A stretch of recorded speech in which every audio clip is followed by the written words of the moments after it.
Well, good morning. Thank you for joining us on this august morning for an august announcement from the Gerald R. Ford Presidential Foundation. I'm Gleaves, Whitney, Executive Director of the Gerald R. Ford Presidential Foundation, and I extend a heartfelt welcome to you and to the trustees and leaders behind me, among whom are Mike and Steve Ford, who are, of course, the children of the President and Mrs. Ford, in addition to Chairman Dave Hugendorn and Vice Chairman Hank Meyer behind me. Together, they comprise quite a roster of leadership locally, statewide, and nationally. Well, we gather on this beautiful plaza by the river here in front of the Ford Presidential Museum to remind us of Gerald Ford's legacy. He's the only Michigander, of course, who went to the White House, and he served there, for 895 days. And what an 895 days it was. From 1974 to 1977, our fellow Grand Rapidians' time in the White House was consequential. Fearlessly and famously, Ford did much to heal our nation after the wounds of Watergate in Vietnam, to restore integrity to our governance, to deregulate our economy, to write the beginning of the end of the Cold War, to renew pride in America during our bicentennial, which celebrated one of humankind's most remarkable achievements in the creation of the United States of America. When Gerald Ford was president, his integrity, his competence, his leadership reminded us of the perennial benchmarks we use to measure our nation's peace and prosperity, our principles, and our pride. During the 1976 bicentennial, our 38th president was prophetic. He warned that we are a great republic if we can keep it. To keep it, every generation must be reminded of the stories that we, the people, dare not forget. It takes only one generation to drop the hard-won lessons of the past into the dustbin of history. The greater our disdain of the past, the more certain our decline in the future. It is up to parents, pastors, rabbis, teachers, journalists, community leaders to ensure that those stories that we dare not forget are told and retold in new ways to new generations. The Ford Presidential Foundation was established in 1981 as an educational institution to do just that, to tell and retell essential American stories. In Jerry and Betty Ford, we see how two consequential lives became woven into the fabric of the larger American story. After all, this remarkable couple reminds us of the perennial things that make this country great, of integrity in action, of courage embodied, of hope enduring. Now to the announcement. Today, the Gerald R. Ford Presidential Foundation is launching the public phase of our Ford 50 campaign, which is focused on civic education. It is a $12 million endeavor that will enable our foundation to reach and teach more people than ever before. With Ford 50 education funds, we will be able to expand our foundation's capacity to bring civics, history, and virtue-anchored leadership to life among K-12 students in our DeVos Learning Center, among college students in our Ford Leadership Forum campus initiatives from coast to coast, among young professionals, including Hill staffers in DC and a Lansing chapter under the dome, and among lifelong learners, the curious, through our American conversations. Now, how much has the quiet phase of this ambitious campaign already raised? I'm pleased to announce it has already raised, in the quiet phase, $10 million of the $12 million. That's 83% of the goal.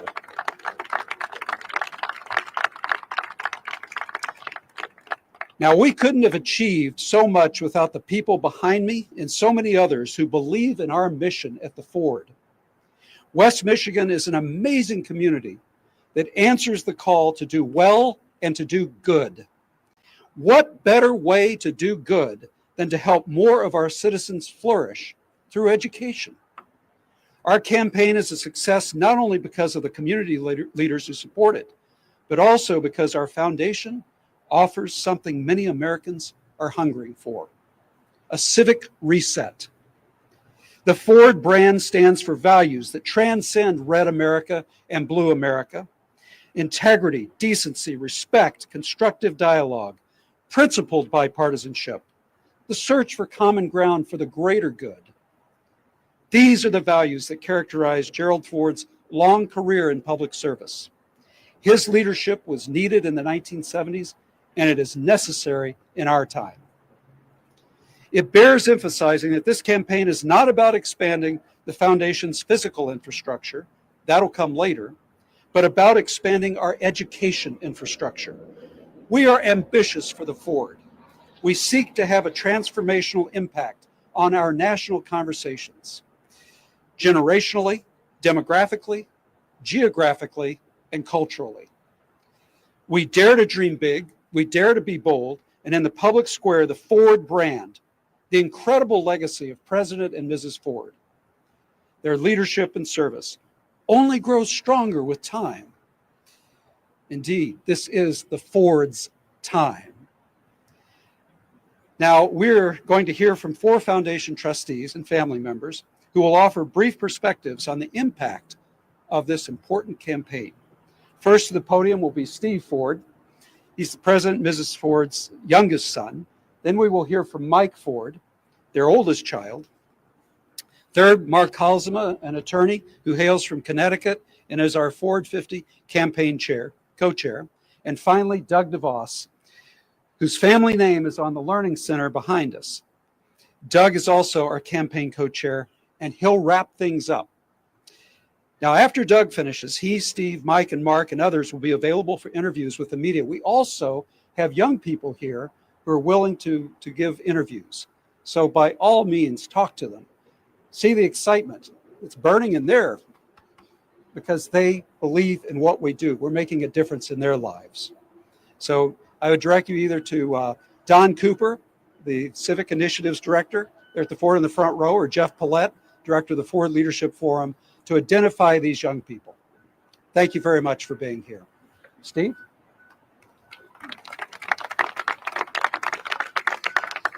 Thank you, Gleaves. We couldn't do it without Gleaves as our executive director. And if Dad were here today, he would tell you that this foundation, this museum would not exist without these trustees behind me, and the support that this foundation and the museum has received from West Michigan. And Mom and Dad would be very, very grateful. When this museum got built, Dad always said, and it is here in our brochure, that he never wanted this museum. It's not a monument to any one man or any one presidency. Rather, it's a classroom of American democracy, a place where school kids as well as scholars can come and enjoy access to the innermost workings of our government. I'm all about those school kids and the K through 12 program and teaching civics. And I was telling Doug earlier, I remember it was about 15 years ago going to his dad and with others and talking about getting a financial commitment because we needed classrooms. And the DeVos family built that structure right over there so that we could invite school kids in and teach them about principled leadership, character, and integrity. And that would make my father very happy today. We have those programs now, and we're going to further their development to educate, inspire young people to become activated, civically engaged. We want this to be a kind of a town square where young people can come and learn about how do you become a public servant? How do you serve others? And those are the kind of values that my parents would want to make sure happened at this foundation. Mike and I were lucky. We grew up in a home that we learned about civics every day. We sat around the dinner table and heard Dad come back from Congress and talk about what legislation or bills were being passed. And I was talking with Doug earlier, and one of my dad's best friends was Tip O'Neill, a Democratic Speaker of the House eventually. Dad was a Republican. And they would they would fight on the floor of Congress about some piece of legislation, and they'd hammer it out during the day. And that night, Tip O'Neill would be at our house for dinner. And that's how it worked. And that's what we need to show young people, how to be civil, how to participate in the public square. And that's what we want to be doing here. I leave you with one thought, and it's about Tip O'Neill and that statue right there. Mom was having trouble coming up with quotes about what to put on Dad's statue, and there's the original one sits in the Capitol Rotunda in Washington, D.C. And she found a quote from Tip O'Neill, who, again, was the Democratic Speaker of the House. And his quote on that statue, and I'll paraphrase, is, "God has been very good to America. During the Civil War, he sent Abraham Lincoln. And during Watergate, he sent Gerald R. Ford, the right man at the right time to heal a nation." And I think that's what Dad's career should represent, and his love of being a public servant. Mike?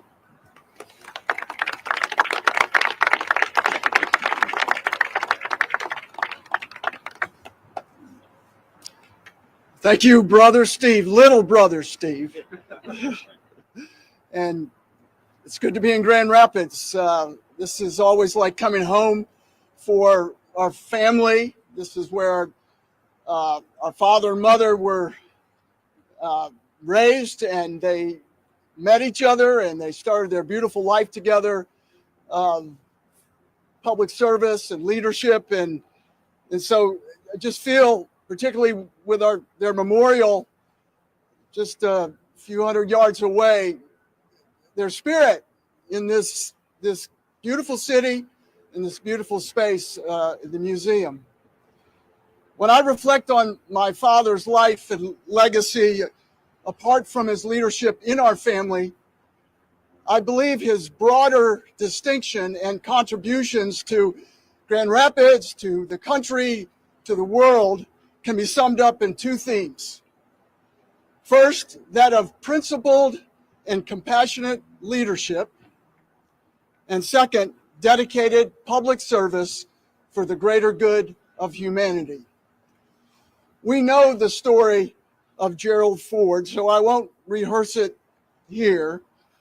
But for those who have not ventured into the Ford Presidential Museum, I would highly recommend you treat yourself to this most informative, interactive experience that powerfully illustrates the life and legacy of Gerald R. Ford and the First Lady, former First Lady, Betty Bloomer Ford, right here behind me. Not without his share of imperfections and very aware of his human frailties, my father possessed some really worthy civic values, leadership qualities, and practices which he acquired and expressed through his early life in Grand Rapids, his higher education life at the University of Michigan and Yale Law, along with his years of serving his country in uniform during World War II and as many years as in Congress in Washington, D.C. Those civic values and leadership qualities include integrity, doing the right thing, honor and respect for others, even those who share a different point of view, honesty and truth-telling, courage and determination in the face of adversity, seeking common ground and working across the aisle to solve shared problems, service and personal sacrifice, empathy and compassion for others, and love of country and love of our U.S. form of government, a republic democracy. These values and qualities were called upon and put to the test in 1974, following the moral and legal failings of Watergate, the resignation of President Nixon, and my father's swearing in as the 38th President of the United States. Many historians have stated that at that time, our country was facing the most critical constitutional crisis since the Civil War. There was widespread public disillusionment in the wake of Watergate and the Vietnam War. The country was being pulled down by a devastating economic recession with high inflation and rising unemployment. And there was a growing energy crisis and mounting hegemony tensions around the world. In his first address to the nation and world upon his being sworn in as president, my father gave us hope with these words: "My fellow Americans, our long national nightmare is over. Our Constitution works. Our great republic is a government of laws and not of men. Here the people rule, but there is a greater power by whatever name we honor him, who ordains not only righteousness, but love, not only justice, but mercy.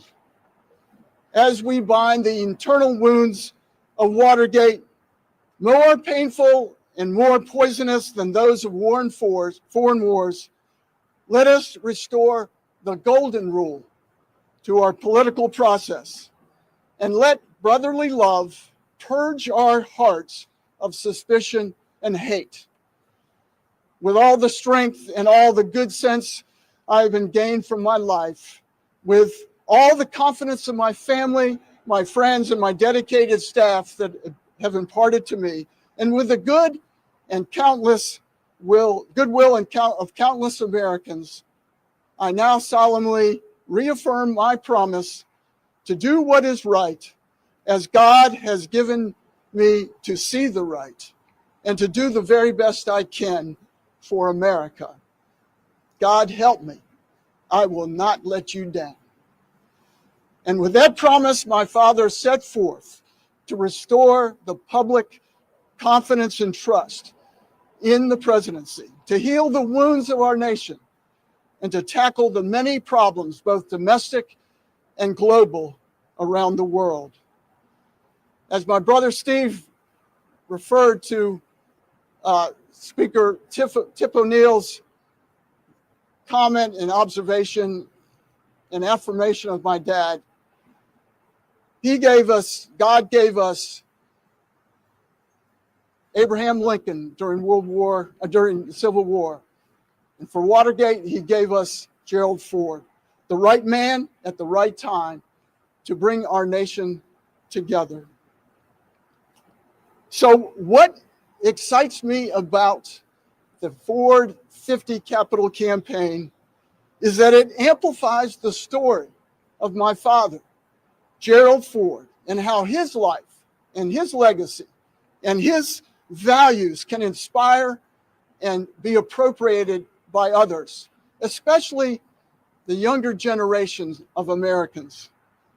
The Ford 50 campaign also promotes civic education, civic literacy, citizen participation across all ages, of preparing the next generations of Americans for the crucial roles that they will play and the serious challenges they will face as enlightened and engaged citizens of our beloved country and nation. And I'm honored and excited to share the leadership of this campaign with my brother with Marc, Halsema, with Doug DeVos, with all of these trustees and the foundation leadership and staff. This is an exciting new day for Grand Rapids, for Michigan, and for our country. Go Ford.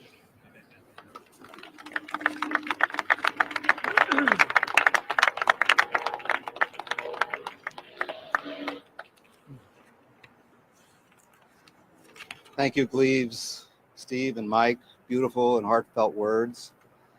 Good morning, all. My name is Marc Halsema, and I have come here today from Connecticut in two roles. First, I am a proud member of the Board of Trustees of the Gerald R. Ford Presidential Foundation. And second, perhaps more relevant for today's conversation, I have the distinct privilege of serving as co-chair of the Ford 50 campaign with my good friend and colleague, Doug DeVos.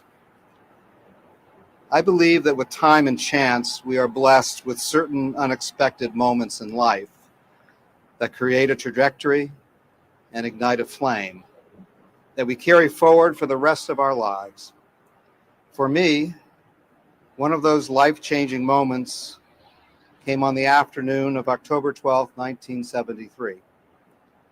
Like so many other Americans, I first became familiar with Gerald Ford on that Friday afternoon in a way that I could not possibly have imagined, nor could I imagine how it would resonate for the rest of my life. My mother had drawn the short straw that afternoon and was shepherding a carload of kids home from school when she notched up the car radio to catch the news bulletin that Richard Nixon intended to nominate Gerald Ford as his next vice president.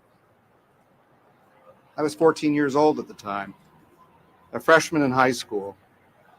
Fast forward 3 years, I found myself as a dedicated high school volunteer in President Ford's 1976 presidential campaign, knocking on doors, phoning voters, and manning the local campaign office. Blessed memories of a national campaign and a cause that meant a great deal to me as a young kid growing up in Southern California, and still do today. 49 years ago, last week, President Ford promised a national campaign from the snowy banks of Minnesota to the sandy plains of Georgia. Today, we find ourselves in the midst of an entirely different type of national campaign, but with the same passion and vision that President Ford launched in 1976. Our Ford 50 campaign not only venerates the value-centered leadership and integrity of a great president and his beloved Betty, but also focuses on increasing civic education and teaching civil discourse to the next generation of citizens in a way that reflects President Ford's enduring principles and values. Why is it that Gerald Ford is more relevant today than ever before? Was it because President Ford gave the most eloquent speeches?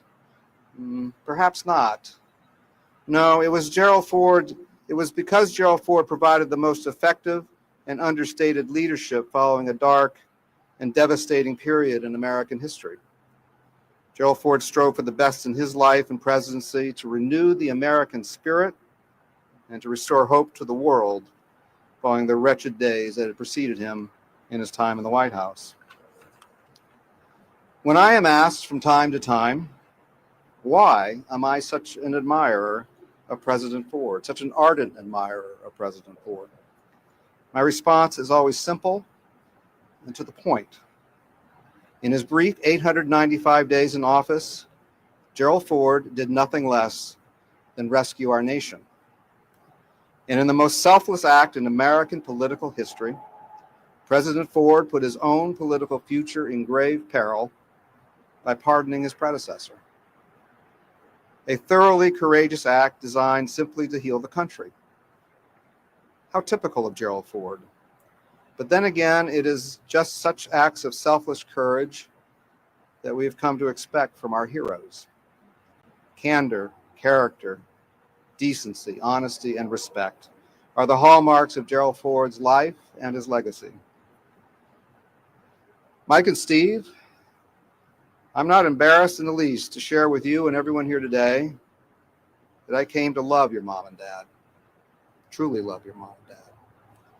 For this high school kid growing up in Southern California in the 1970s, your parents became essential heroes of mine. We slept better at night knowing that your father was in the trenches with us. Gerald Ford's time in the White House was timeless and priceless. Ironically, perhaps it was Jimmy Carter who summed it up most eloquently in the opening lines of his inaugural address in January 1977, and then again 30 years later in his eulogy to your father right here in Grand Rapids. And I quote, "On behalf of a grateful nation, I wish to thank my predecessor for all he has done to heal our land." Mike and Steve Ford are the true bookends of this national campaign on behalf of the Gerald R. Ford Presidential Foundation. Mike on the East Coast, Steve on the West Coast. Doug and I serve as the mere stewards of a national campaign, again stretching from the snowy banks of Minnesota to the sandy plains of Georgia and beyond, with a powerful reminder to the nation of how the better angels of our nature can help us form a more perfect union, and a message to our fellow citizens centered around civic engagement, public decency, and civility. Always civility. Years from now, when people look back to the good works that Gleaves, Rachel, Don, Jeff, Jacqueline, April, Regan, and Keith, and my fellow trustees performed on behalf of the Ford, let it be remembered that we touched the hearts of countless 14-year-old kids and young adults across the country. Create a moment, ignite a flame, change a life, and make it a profound difference in this nation when creating a profound difference has become more essential than ever before. Ladies and gentlemen, I will leave you with our rallying cry here at the President Ford Foundation: forward with the Ford. And with that, I will turn it over the mic to Doug DeVos. Take it away, Doug. All right, thanks. Thank you, sir. Well, good morning, everybody. It's a joy and an honor to participate with our colleagues here and to talk about this fabulous campaign. As you've heard, and you heard the passion that is felt because of the person of Gerald R. Ford and Betty Ford. And you've seen people recalling how important and impactful it was on their lives to see the President and Mrs. Ford do what they did. And maybe that gives you a glimpse as to why, as trustees, we're all here, signed up for this, because we feel that passion. And it's our responsibility to ensure that the story gets told. As Gleaves said, this isn't a capital campaign about physical infrastructure. This is about the educational infrastructure. So we as a foundation can ensure the story gets told. And that's pretty important. For any of you who've seen Hamilton, you know that in that play, the song says, "Who lives, who dies, who tells the story?" But we want to build an infrastructure that ensures the story gets told.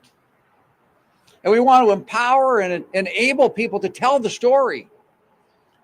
But let's make sure we remember why we're telling the story, so that people throughout our community, throughout our city, state, and our country can remind ourselves that principled and virtue-based leadership is still important today. When you think of the things that have been discussed, you talk about cooperation, bipartisanship, civil discourse, patriotism, decency, integrity. We think of President Ford and Mrs. Ford. But I think it's important to think beyond them.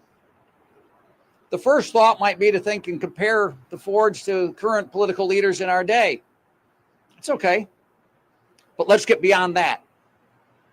Let's think about you and me. Let's think about every citizen in this country. Are we going to do these things? The story of President Ford isn't just how presidents or political leaders should follow these characteristics or demonstrate this character or live principled lives and lead with principles. But it's about how we do it as citizens, as friends, as family, as neighbors, to build our communities around these ideas, to make stronger communities, to build a stronger nation. The love that President Ford had for this country, the patriotism, is what attracted all of us here as well. And I love the way Gleaves said it. The greatest achievement, perhaps, of humanity has been the United States. Even with all of our mistakes, even with all of our challenges, we still have the ability to right wrongs and get it right and make it better if we can work together. So I would encourage us, as we talk about this campaign, as we build this educational infrastructure, to think about what it might mean to you, what it might mean to a friend of yours, to somebody in your family, because you and I know there's families who will not get together because of political divisions. They cannot break bread together. They won't even talk to each other. Maybe a little education, a little conversation can tear down that barrier, can find a way to help us connect and talk about things that are important to us as individuals, as citizens, and things that are important to our nation, so that we can get better. Because if we don't talk to each other, it's going to be hard to get better. And as our Constitution says, we want to be more perfect. As was said earlier, Jerry Ford was the right person, at the right man at the right time. How can you and I be the right person at the right time now? How can we learn from this story? And how can we apply it to our lives and share it with other people? First of all, there has to be an infrastructure that can tell it well, that can give you the whole story, that can help you understand who this man was and what he did. So I want you to encourage you to join us as we enter the public phase of this campaign. As you've heard, we're tremendously honored and blessed that so many in the quiet phase have gotten us over 80% of the way to the target that we have and the goal that we have. That we need that little bit to get us over the edge. And it's not a little bit. $2 million is not a little bit. It will require a lot of people making donations, making sacrifices, making thoughtful decisions. That's why we wanted to express our time now, to encourage people to do that, to be part of this journey, to be part, maybe in our own small way, of healing our nation and our own family and our own neighborhood in our own way. We still have an opportunity. We still have work to do. And this campaign represents the empowerment of people to understand what virtue-anchored leadership looks like. And maybe we can rise to that occasion because of the example that's been set. So I want to encourage everybody to join this campaign to help us close it out strongly so we can fully fund this infrastructure, this education infrastructure that we're looking to build. We want to encourage people to be generous, to be thoughtful. We know that there's time and talent that people donate as well as treasure. We recognize that. We have many volunteers, and we have people who are taking their time and talent and giving it in ways throughout this community and throughout for the foundation. We have an incredible staff here that Gleaves leads, and I couldn't be more proud to be part of this amazing team, many of whom you've seen behind me, but others of whom that you may not see. But we're all working towards that goal of doing our part to tell the story, and in telling the story, help us all understand that virtue-based, that virtue-anchored leadership and apply it in our lives and in our community so that we can be better together. So with that, I want to thank everybody for coming. Thank you for being here. As Gleaves mentioned earlier, there will be available for further questions and interviews, as was mentioned before. So thank you for coming. Thanks for your participation. Thanks for your concern. And we'll see you later. Thanks, everybody. This concludes our morning festivities.